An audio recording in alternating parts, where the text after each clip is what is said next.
Matumizi ya ndege za drone za Shahed ni pasua kichwa kwa nchi za Mashariki ya Kati, lakini pia kwa Marekani na Israel. Iran imetumia ndege zake za bei nafuu kusababisha machafuko zaidi katika mataifa ya Ghuba, lakini pia na nchini Israel. Rais wa Marekani Donald Trump alisema sekta ya makombora ya Iran itaangamizwa kabisa, lakini moja kati ya jambo ambalo limekuwa likiwaumiza vichwa ni pamoja na matumizi ya ndege hizi zisizokuwa na rubani za kamikaze za Shahed ambazo zinabeba vilipuzi ambavyo hulipuka na vinaweza kusababisha uharibifu mkubwa. Ndege hizi za Shahed zinatumika na kufanya uharibifu mkubwa huko nchini Israel. Mashambulizi mabaya zaidi dhidi ya vikosi vya Marekani kufikia sasa ni kutokana na ndege zisizokuwa na rubani ambazo zimegonga kambi moja huko Kuwait ambapo wanajeshi 6 wa Marekani waliuawa. Lakini pia ndege hizi zinatumika kwa kiasi kikubwa huko nchini Israel, lakini pia na maeneo mengine ya ngome za kijeshi za Marekani.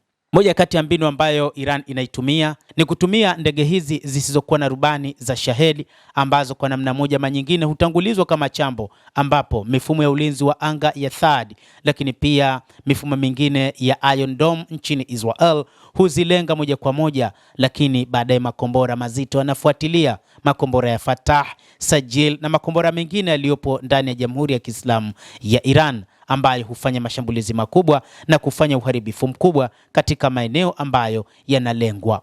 Wakati huu Iran imefanikiwa katika mashambulizi yake ya kistratejia, ambapo wamefanya mashambulizi makubwa kiasi kwamba Marekani pamoja na mataifa ya Ghuba yanaiomba Ukraine iweze kusaidia namna ya kudungua ndege hizi za Shahed za nchini Iran.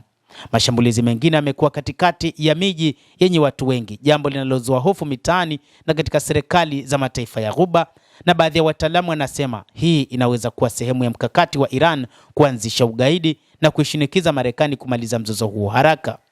Video moja iliyothibitishwa na shirika la habari la BBC inaonyesha kuwa ndege isiyokuwa na rubani ya Iran imeshuka kwa mwendo wa kasi kabla ya kugonga kile kinachoonekana kuwa ni ufungaji wa rada katika makao makuu ya kikosi cha 5 cha meli za jeshi la wanamaji la Marekani huko Manama, Bahrain, ikituma vifusi kuruka angani na kusababisha muundo kuporomoka.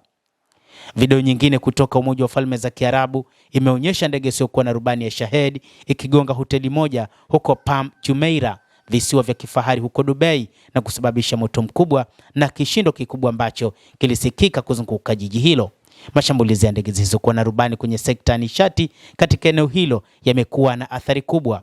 Kiwanda kikubwa zaidi cha mafuta cha Saudi Arabia huko Ras Tanura kwenye pwani ya Ghuba kilisitisha uzalishaji baada ya moto kutokea uliosababishwa na vifusi vya ndege isiyokuwa na rubani iliyonaswa. Qatar, kituo kikubwa zaidi cha mauzo ya gesi asilia duniani LNG, kilifungwa pia baada ya kulengwa na ndege zisizokuwa na rubani za Iran. Lakini zaidi ni huko nchini Israel ambapo ndege hizi zisizokuwa na rubani zimekuwa zikishambulia kwa namna moja ama nyingine maeneo mbalimbali katika taifa hilo la Kiajemi. Alhamisi ya wiki iliyopita, Admiral Cooper alisema idadi ya ndege zisizokuwa na rubani zinazorushwa na Iran imepungua, lakini tangu siku ya kwanza ya mapigano matumizi yake yalikuwa ya 90%. Iran ilizitumia ndege hizi kwa hasira mno kama sehemu ya kulipiza kisasi. Iran inajitahidi kuendeleza mashambulizi yake ya makombora pamoja na ndege zisizokuwa na rubani, na hilo linaweza kuwa gumu zaidi katika siku zijazo kadri shinikizo la kijeshi la Marekani na Israel linavyozidi kuendelea, anasema Admiral Cooper. Mtazamaji, endelea kutufuatilia na nikusihi usisahau kulike, usisahau kucomment, kadhalika kusubscribe channel yetu hii ili upate habari hizi kwa mapana hapa The World News. Naitwa Adam Hussein, endelea kuwa nasi wakati wote.